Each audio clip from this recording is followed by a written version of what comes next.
Ring groups give callers a single phone number that they can dial, which will ring multiple extensions at the same time. These extensions are usually grouped into departments or people that share similar work functions. Ring groups also allow incoming calls to be delivered in several different routing methods. This ensures each call reaches the right group of people in the most efficient order. There are three main ring group delivery methods. Simultaneous, where calls are delivered to all defined destinations at the same time. Sequence, where calls are always delivered to the first extension listed, unless it's busy. Then it's delivered to the second, then the third, and so on. Rollover, where the first incoming call is delivered to extension 1, the next call goes to extension 2, and so on. The succession throughout each of the extensions continues even if one of the previous extensions becomes free. When the end of the ring group is reached, the sequence starts over. And random, where calls are delivered to a group of extensions randomly. In this tutorial, we will set up two ring groups. First, we will set up 3 extensions using the simultaneous method. The second ring group will also have 3 extensions, but these extensions will be configured with the random method. Each ring group will be assigned an external DID. This means that external callers can reach all members of this group by dialing a local phone number. We'll also give each ring group its own internal extension number.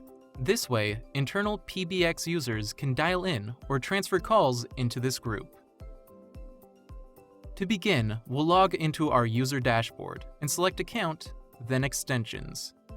From here, we'll click the plus sign to add a new group of extensions. Our first 3 extensions will belong to the sales department. We'll make the starting extension number 3001, and we'll create a total of 3 extensions using the range field. We'll then click Save. Once saved, we'll click the back button. We now see that we have 3 extensions created, numbering 3001 through 3003. Now we'll create 3 more extensions for the billing department. Once again, we'll click the plus sign. Now, for these 3 extensions, we'll make the starting extension number 4001, and we'll create a total of 3 extensions using the range field. Again, click Save. Now, when we go back, we see that we have 3 additional extensions created, numbering 4001 through 4003. You might have noticed that I began my extensions at numbers 3001 and 4001. While not necessary, I did this to reserve the numbers 3000 and 4000 to use as the extensions for the 2 ring groups that these extensions will belong to. We'll add these next. To create our ring groups, we'll go to Apps on the main menu, then click on Ring Groups.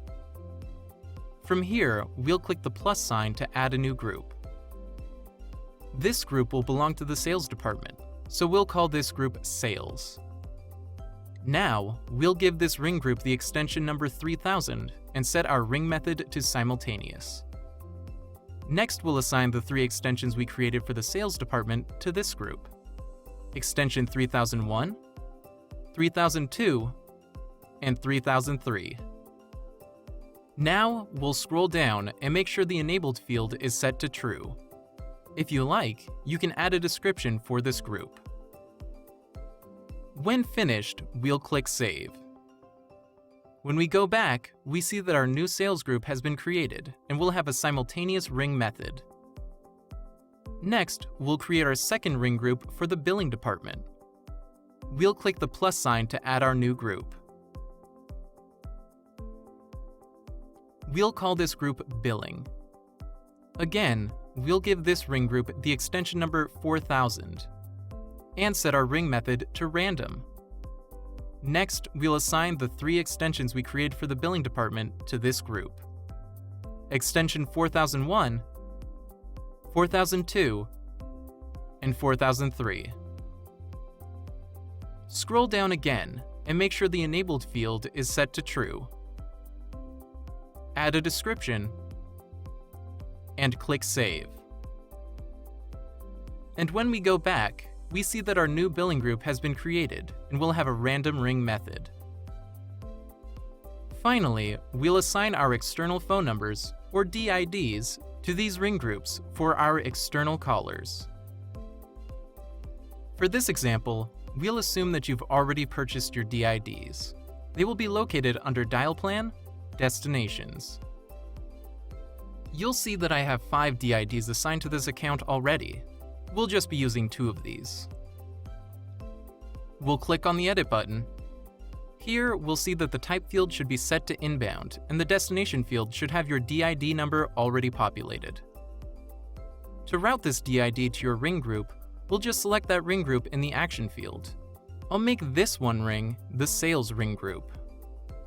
Next, we'll ensure that the enabled field is set to True, which it should be by default. Finally, we'll enter a description for this DID, just so we can reference it by name. Then, click Save. Click back to return to the Destinations page and select our next DID. This DID will be pointed to the Billing ring group. So once again, we'll click the Edit button and select the Billing ring group from the Action field. Again, we'll scroll down, enter a description. We'll finish by clicking Save. That's it. Now you simply need to register your phone to the newly created extensions. To do this, you'll need the SIP username, SIP password, and SIP hostname. These can be found again under Accounts, Extensions. The SIP proxy or SIP hostname will be here in the extensions list. The SIP username is simply your extension number, and the SIP password can be found by clicking the password field. Once your phones are registered, you should now be able to call each ring group internally by dialing the 3-digit extensions. Since we've paired DIDs with these extensions, you'll also be able to dial into these groups from an outside phone by dialing your DID numbers. For more information, visit us at www.ipcoms.net or by calling a member of our support team at 1-800-588-2350.